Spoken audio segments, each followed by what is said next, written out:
Hey kawan, welcome to EDCReady. Today I'm going to talk about what I hope to see from Ganzo in 2020. So Ganzo, if you know Ganzo knives, they are knives out of China. They create knives, they have factories there, they ship knives out of China. They are definitely a Chinese company and they create a lot of really nice budget knives. So we have two here. And for the life of me, I can't really remember what the names are. Okay, this is the F754. Okay, in G10, and then this is the, I believe this is the FH11. Yeah, this is the FH11CF.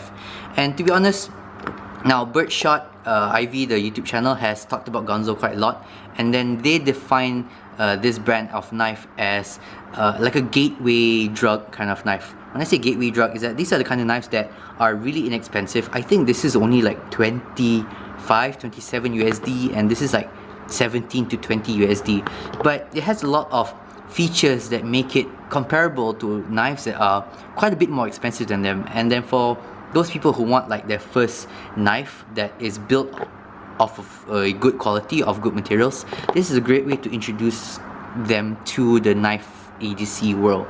And then from there they can develop on to either buying more Ganzos or looking into other brands, from America, from Japan, from the UK, from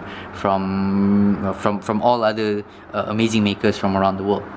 But now, what I want to talk about is Ganzo in 2020 and what I hope to see from them. So Ganzo uses this lock. This is the kind of sliding bar lock. They call it the G lock, but it is patently, technology-wise, it is the same as the Axis lock out of Benchmade. Now, they can legally use this lock because the patent has finished, so I have no problems with that. Although I do not know how long they have been using this lock, so I don't know if there's any discrepancy there. But what I would really like to see them do is improve on this kind of G lock, okay, this kind of G axis lock. And what I mean by that is that both Ganzos and Benchmade's, to disassemble the knife, it's actually quite difficult because of the springs that they use here, because of the way that the lock functions and sticks into the handles here. It's very difficult to take it apart without causing a bit of a headache. Now, only one company I've seen has fixed this. This company is SOG. Their SOG Turbinus XR has really improved this by having like little something that just pulls out, so you can separate it like a clamshell, like you would for a regular knife. Just open it up sideways, and then when you clean up everything, just put it back together, and then just kind of clamp it back together. This, you can't do that. It's a bit of a headache. I'll film a disassembly eventually and upload it for you guys to see it eventually, but you can check out Nick Shabazz. He does a lot of disassemblies of axis locks, so I really hope they improve this or simplify the disassembly of their G lock. Another thing I want to see is that I want to see them move to washers, bronze washers on both sides. So we have two knives here. These are on washers and these are on bearings. And by the way, I've filmed a review of this guy. You should check it out on the channel. But this action here is just fall shuddy. Just look at that. This is running on bearings, this is running on washers. Unfortunately, one side is bronze washer and the other side is plastic or Teflon. I really wish that they would have upgraded and moved to bronze washers on both sides. I think that would really improve the action. And the problem with having bronze on one side and Teflon on one side is that the Teflon side is a little bit squeaky. I don't know if you can hear it.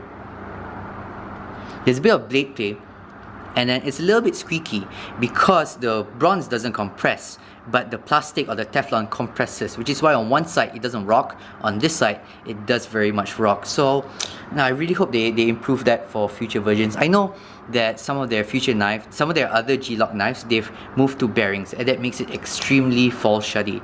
Okay, so this doesn't really quite fall shut as much as I want it to, but when they move to bearings, my god, some of those knives fall shutty. Now, another thing I want to talk about Ganzo is when we talk about Ganzo, we gotta talk about the elephant in the room. They tend to have designs that are very derivative of designs that are popular in the EDC world. This, if you shrink this down a little bit, it can kind of look like a Benchmade bug out. It's not too bad. It doesn't look 100% like one, but you can kind of see that the positioning of the lanyard hole here is a little bit Benchmade bug out-ish. The clip screws are the exact same position, I think, as Benchmade's clip screws, so they may be interchangeable. I'm not so sure. But one that really hits hard is the one that looks, I forgot what it's called. I'll link it down in the comments down below.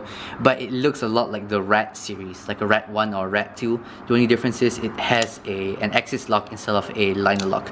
So I really hope they focus more on introducing some of their newer designs, some of more original designs, and they've already done it. If you check out their Instagram page, they have started, getting independent knife designers to come and design knives for them, so that they can have some original designs. However, I do hope that they still manage to keep their really low and affordable price point, because as I say, it's very difficult to get a knife this good with full liners, with a good lock, with a good strong locking mechanism, G10, nice still, 440C, and then have it come in at under 30, under 25 USD. Now, another thing I like them to maintain using is their 440C blade.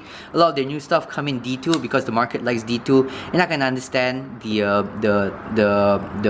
attraction of D2. It's a very tough blade. It's a blade that holds its edge really well, especially in the budget end. However, I personally value corrosion resistance a little bit more. So the 440 is very corrosion resistant among the budget steels, and even though it can't hold the edge as long as the D2 in Ganzo, which, by the way, Ganzo's D2 is really good. I don't know why some people don't like D2 out of China or D2 from Ganzo. Their D2 is really good. They've been tested to have really high HRC for their price point.